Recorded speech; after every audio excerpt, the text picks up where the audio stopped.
Je commence à faire mes premiers pas réellement dans le montage vidéo quand j'arrive en France.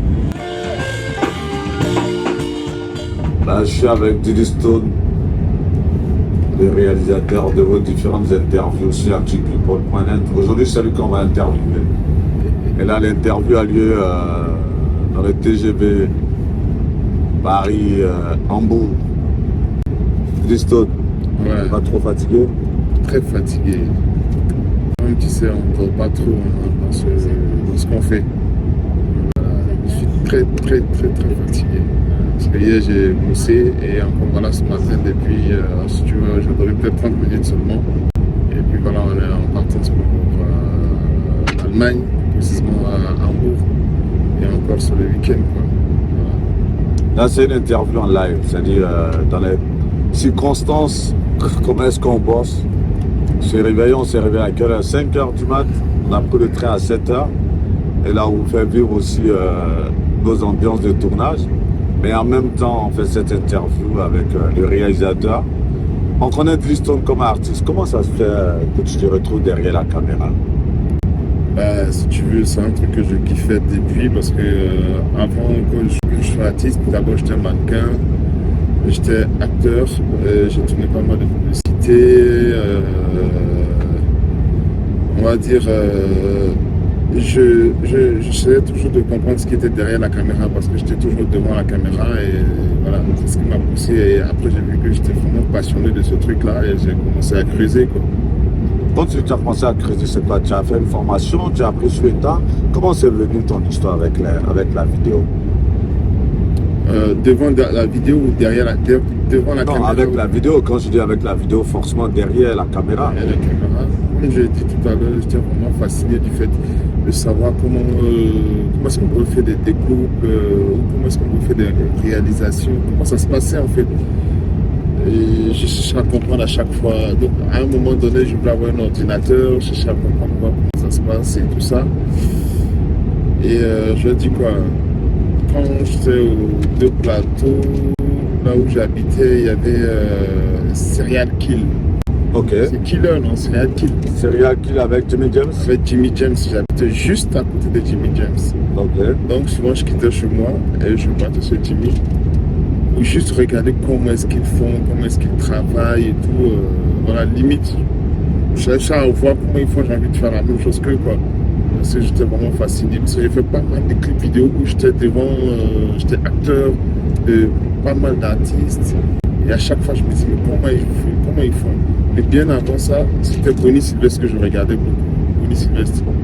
Pour rappel, Bonnie Sylvestre, celui qui a fait les premiers clips des artistes coupés décalés, DJ Jaka, Bolaré, enfin, pas mal d'artistes, ouais. Voilà, donc j'étais beaucoup avec Bonnie.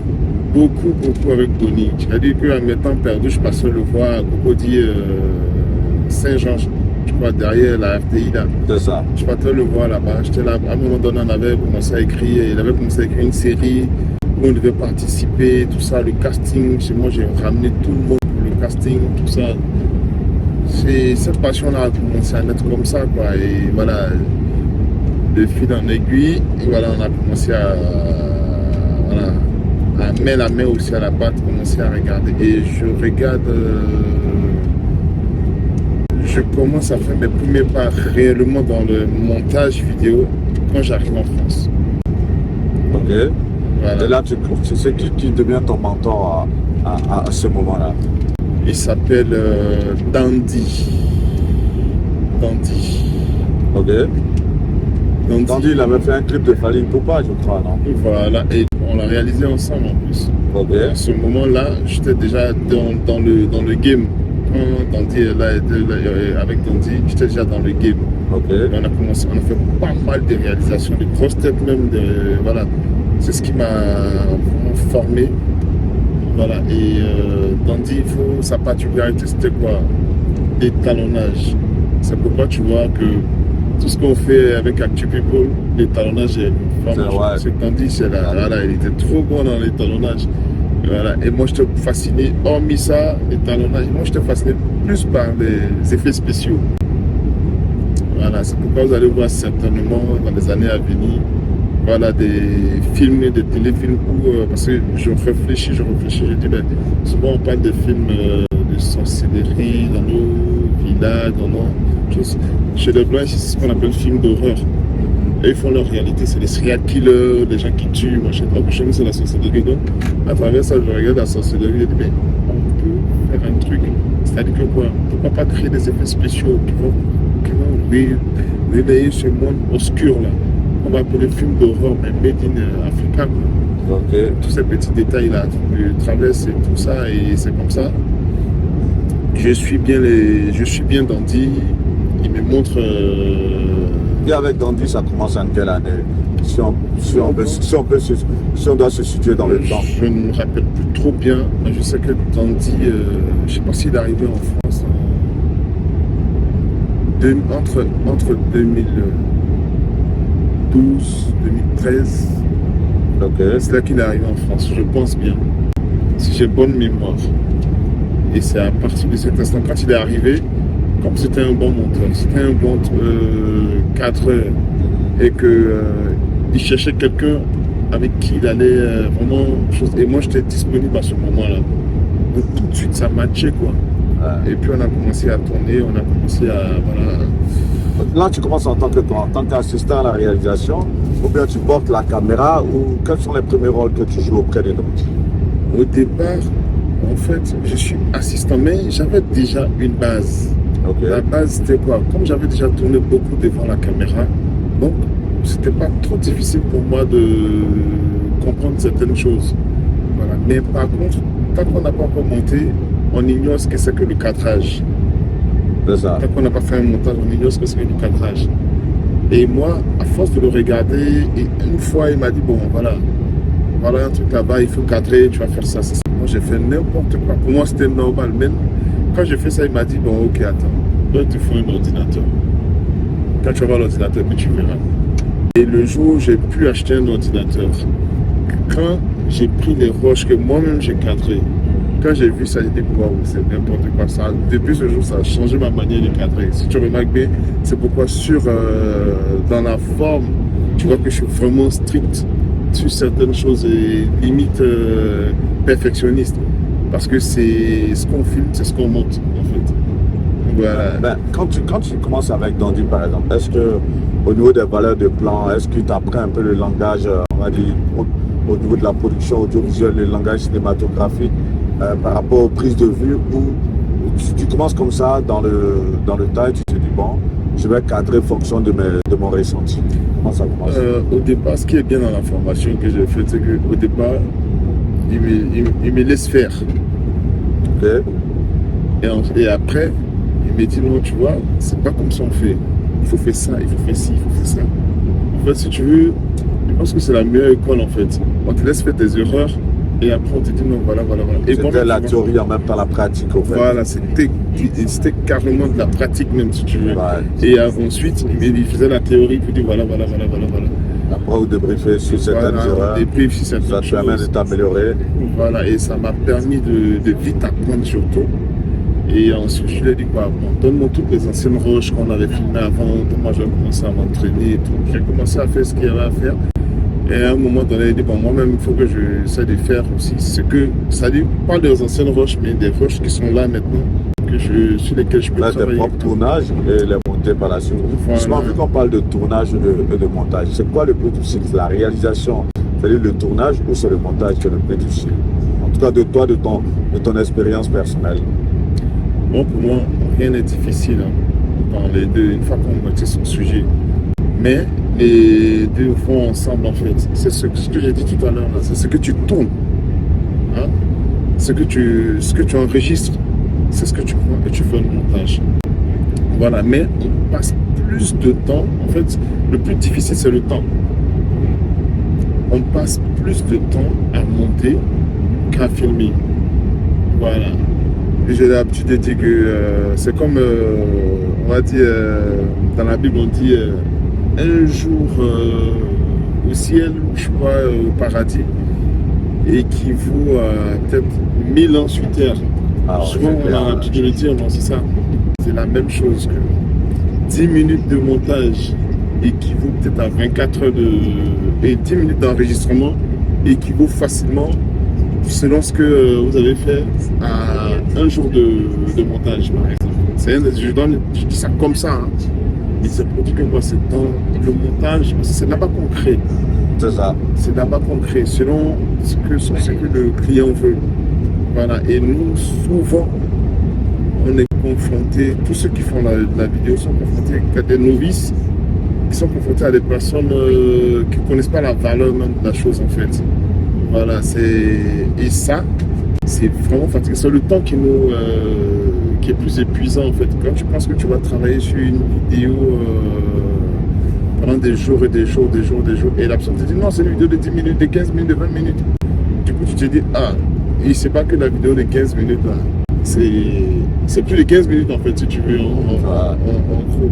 C'est ça la difficulté dans le texte. Sinon, l'un ou l'autre, je pense qu'on n'a pas de problème avec, en fait. Une fois que tu maîtrises ton sujet, c'est bon. Mais en France, c'est un peu difficile. Parce que normalement, dans le cinéma, chaque aspect ou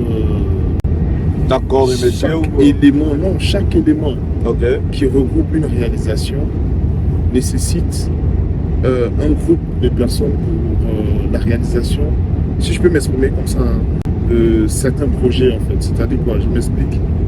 Quand on veut tourner, par exemple, un clip vidéo ou avec ActuPeople, quand tu vois souvent, nous sommes en équipe.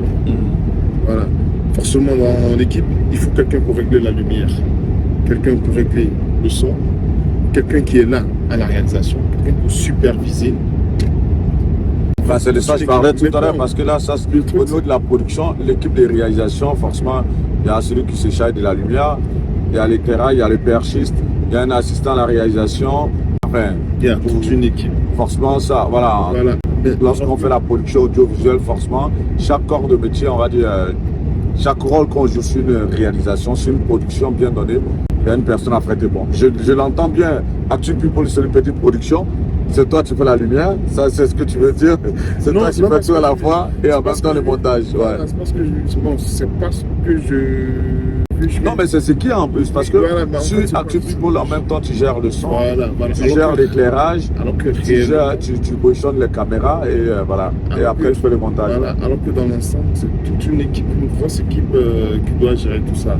Mais en même temps, souvent, ça dépend aussi des moyens et tout. Sinon, c'est tout à ton honneur, c'est pour ça qu'on fait cet entretien. Et ça tombe bien, c'est pour dire, lorsque vous voyez un peu toutes les interviews d'ActuPeople, il y a deux personnes, deux présentateurs que je suis, en même temps producteur de l'émission. Et donc la production déléguée, c'est ActuPeople, le média ActuPeople, et la réalisation. Quand je dis réalisation, c'est le seul. C'est lui qui va positionner toutes les caméras et en plus c'est lui qui va faire le montage. Bref, on suit le cours de l'entretien, très passionné, donc en tant qu'autodidacte, tu apprends le métier de la production, tu apprends la réalisation, mais on sait aussi que tu es artiste.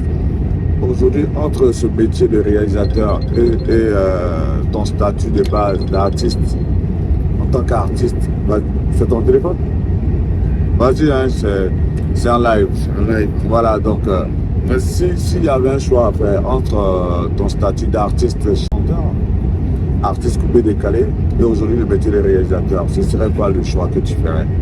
Je dirais que les deux vont ensemble. Parce qu'aujourd'hui, Chic Image, on va dire la structure que je gère aujourd'hui, avec tout ce que j'ai aujourd'hui comme expérience et on va dire matériel, je pense que les deux vont ensemble. Tout ce qu'on le veut ou pas, les mousseurs aujourd'hui, tous nos clips vidéo, c'est Chic Image, c'était des sons qui les réalisent. Au-delà de ça, ces dernières années, c'est clair que le clair de ton temps, tu le passes plus, on va dire, derrière la caméra que sur les scènes. Tout à fait. Forcément, non? Tout à fait. Mais c'est pas un choix, ça c'est le mode de vie de la France qui fait ça. Voilà, qu'on le veuille ou pas, on est obligé de gratter pour la famille, pour se stabiliser et tout ça. Ça, c'est le mot de la France. Sinon, si aujourd'hui je suis blindé, que toute mon équipe est en place, ben voilà, je peux vaquer facilement à d'autres préoccupations voilà, comme la musique, faire mes va-et-vient, tourner, tout la preuve en est que voilà, aujourd'hui, mon binôme, il s'est démarqué. Aujourd'hui, il est en Côte d'Ivoire. Il a le temps, aujourd'hui, on va dire, de vivre pleinement. Il n'attend que moi aujourd'hui pour que je puisse faire voilà, la même chose, pour qu'on puisse vraiment travailler sur certaines musiques qu'on a déjà fait. On a pas mal de trucs qu'on a enregistrés. Hein, tout est une question de disponibilité. Voilà, moi je pense que ça va ensemble parce qu'au jour d'aujourd'hui, on ne va pas aller chercher encore loin pour aller donner des sommes d'argent pour la production d'un clip vidéo, la production des vidéos. Aujourd'hui, qu'on le veuille ou pas, c'est l'image qui joue aujourd'hui. C'est des vidéos qui parlent aujourd'hui sur tout, partout, dans le digital comme à la télé. Bonjour, contrôlez bien s'il vous plaît, vous ne tardez pas à carte ticket, please. Donc voilà, qu'on le veuille ou pas, c'est ça. Hein. Comment on va dire ça? C'est le live, un contrôle de biens. Bah, nous, on continue notre entretien, en tout cas, il n'y a pas de souci. Et qu'est-ce que je voulais dire justement Quelque chose, je peux demander. C'est vrai que là, vous avez sorti un dernier single en feat avec Gadji Seli. Très très beau single. Parle-nous-en rapidement. Dans quelles conditions vous avez enregistré je dis déjà que ce son-là, on dit merci à Papa Gadji Seli parce que le King, c'est notre papa, c'est notre père. Oui, il a été très disponible. Il nous a montré ce qu'on appelle la musique, la chanson. Comment on fait pour aller. Aujourd'hui, au jour d'aujourd'hui, si les mousseurs sortent des choses, vous allez voir que ça que des choses de qualité, des musiques de qualité, tu vois. Donc du coup, il nous a montré comment est-ce qu'il faut travailler.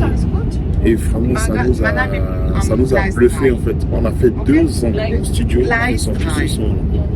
2 ans. Oui, 2 ans. On a travaillé pendant 2 ans. Comment ça? C'est-à-dire que quand on a C'était un manque de temps? non, c'est pas un manque de temps. On a travaillé, on a enregistré. Après, à force d'écouter, écouter le King, il écoute, il dit non, allez, Bonjour. mettez une guitare ici, mettez ça ici. On va. Bonjour. Bonjour. Il faut juste me l'agrandir un petit peu. C'est bon. Ok. Très bien, je vous remercie. Je vous en prie. Bon, ça c'était joli maintenant, en commun comme ça. Bonjour. Donc, en gros, tu vois, le King, il nous a vraiment montré le côté très stratégique ou professionnel de la musique en fait. C'est-à-dire qu'il gérait la direction artistique. C'est lui qui gérait tout ça. Donc, du coup, et avant, quand on faisait sortir les choses, on les faisait sortir parce qu'il faut les faire sortir. Tu vois, on fait aujourd'hui, tac, c'est bon, c'est pas bon, mais aujourd'hui, il nous a tellement. Ça fait qu'on est serein aujourd'hui. On a pas mal de sons, on a fait, mais on est serein. Quand je dis serein, on est serein parce que on sait que si le temps nous permet, on revient en force. Ça veut dire qu'il n'y a pas de débat parce qu'on a déjà une fanbase. Parfait. Là, on parle avec Dilliston, le réalisateur. On va s'intéresser un peu plus à ça. Et forcément, il y a une production sur laquelle tu travailles, c'est la production Actu People. Comment commence l'expérience avec Actu People? Je ne sais pas si VG se rappelle encore, mais je sais qu'on s'était vu au restaurant dans l'or chez Saki. Et on était en train de papoter, causer. Et puis c'est là que tu m'avais parlé du projet Actu People. Et je crois que tu savais que je faisais des trucs, mais tu n'étais pas trop sûr, tout ça. Et on parlait comme ça. Je te dis, moi j'ai le matos, je travaille, machin, j'ai pas mal de petits trucs et tout. Et puis tu m'as dit, ah ouais, d'accord, ok. Je crois un jour tu m'avais sollicité là, que tu m'as sollicité un jour pour faire le truc de Magic System. En 2018. Voilà, on a travaillé sur le truc de Magic System. C'était vite fait. Bon, en même temps, quelque part, on va dire c'était bien fait aussi. Mais justement, moi je fais la précision. C'est en 2018, on parlait comme ça de. Je vais sortir l'ouvrage sur le groupe Magic System. En 2018, je rencontre Stone et je lui dis bah, je vais faire des teasers, je vais faire des sports, tout par rapport à la sortie de l'ouvrage. Et on fait des images de qualité. Ceux qui ont dû voir les teasers un peu, ceux qui ont dû voir les spots, c'est lui qui avait tourné ces images. Et après, lorsque forcément il y a une expérience à Actu People, on va en venir. Comment est-ce qu'on se retrouve pour démarrer cette expérience-là? Voilà. Et je crois, un jour, je suis calé là, et c'est là que tu m'as appelé pour me dire, ah, j'ai un truc là, et Actu People. D'abord, j'avais déjà vu un peu quand tu avais fait avec Serge Beno, avec avec Malika, Malika, vidéo. Ouais. Ça, c'est comme ça que je l'appelle en plus. Ouais. Voilà. C'est ça, il y avait Quand un truc avec. j'ai vu ça, j'ai dit, bon, ok, on est là. Et c'est comme ça que tu es rentré en contact avec moi. Et puis, bon, voilà, tu m'as dit, bon, on fait un truc. J'ai dit, ok, pas de souci. Mais quand on s'est vu, je crois, tu étais étonné de voir tout, pendant ce temps, parce qu'on a fait c'était un truc vite fait, on avait mis un truc vite fait. Mais quand je suis venu avec l'Arsenal, et en ce moment, j'avais la petite équipe encore. Voilà, je notifie bien, on était encore entouré avec Vecho, Smith de Balbi. Voilà, on est arrivé, paf. Mais le premier numéro qu'on fait, c'est avec qui? Si tu te rappelles bien. Ah, je ne me rappelle pas. Mais moi, je me rappelle comme c'était hier. Moi, je me rappelle. Je vais vous raconter l'anecdote. Au fait, quand on commence l'aventure Actu People, les premières interviews, il y a eu Serge Beno et puis Cissé Sekou. Ces interviews avaient été réalisées par Prince Alain. On les avait faites au Mercure, à l'hôtel Le Mercure sur Paris. Et lorsqu'il a fallu faire la grosse activation, on avait planifié une interview et avec Emmanuel Keita et avec Yves Déron. Donc je quitte Nantes, j'arrive et là je suis venu avec Jean-Luc Moreau, celui qui a fait la réalisation avec Yves Déron. Malheureusement, on devait tourner avec Emmanuel Keita le week-end. On avait tourné avec Yves, je crois, le jeudi. Emmanuel Keita, c'était planifié soit le vendredi ou le samedi.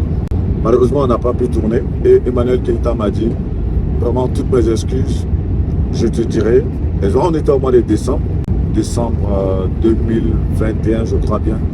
Décembre 2021. Et elle dit en janvier 2021 plutôt, décembre 2020, janvier 2021, je vais te faire appel pour qu'on fasse une interview. Et c'est en ce moment-là, je fais appel à Diddy Stone. Et donc Diddy Stone, l'interview qu'il va faire, la toute première interview, c'était avec Emmanuel Keita.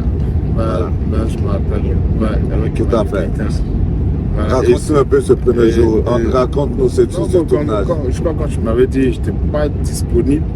Et puis je t'ai dit, ben, je vais venir tôt pour repartir tôt. Et comme je suis quelqu'un, j'aime bien respecter l'heure. Ouais, ça je confirme. Très rigoureux. Respect de l'heure. On avait dit à quelle heure là même là, je ne me rappelle plus, mais moi je suis arrivé au moins 1 ou 2 heures avant. Pour faire la mise en place et tout ça. Même Manel Keita même n'était même pas maquillée, même elle était étonnée. Elle dit, quand elle va bien, elle dit, Didi. J'ai dit, laisse tomber. En mode réalisation, on va réaliser le truc. Mais on a sympathisé, on a bien rigolé, on a bu le café, machin et tout. Et voilà, c'est arrivé après. Et puis voilà, c'est parti. Je crois après, on devait boire le champagne. Et j'étais tellement pressé, j'ai dit non, bah, voilà, je bouge parce que j'avais pas le. Je joue à quoi, je devais faire autre chose encore. Et puis je vous ai laissé là-bas. Voilà, si je me rappelle bien, voilà, c'était ça quoi. Voilà. En tout cas, l'interview, c'était une belle qualité d'image, tout était ouf. Aujourd'hui, même quand je vois le truc, j'ai dit waouh. Même malgré les années, l'image est toujours là. Hein. Ouais, l'image est là toujours. Voilà. Comme toutes les autres belles images que tu as pu servir. Voilà, donc voilà, c'est comme ça que commence l'aventure avec Actu People. Et on a grossi. Et puis on va aller en détail avec tout ça tout à l'heure. Mais là, aujourd'hui, c'est Diddy Stone face à la caméra avec Guillaume Vergès. On fait cette interview dans le train en partance pour Hambourg, où on a une interview qui est programmée. Et j'ai voulu en tout cas le temps de ce beau voyage qu'on va faire en aller en train et au retour en avion, avoir Diddy Stone en interview. Il va vous raconter dans le moindre détail le plus de certains tournages. Là, c'était le premier épisode. On se donne rendez-vous pour la suite. Merci. Suivez-nous sur actupeople.net. Affaire à suivre. À suivre.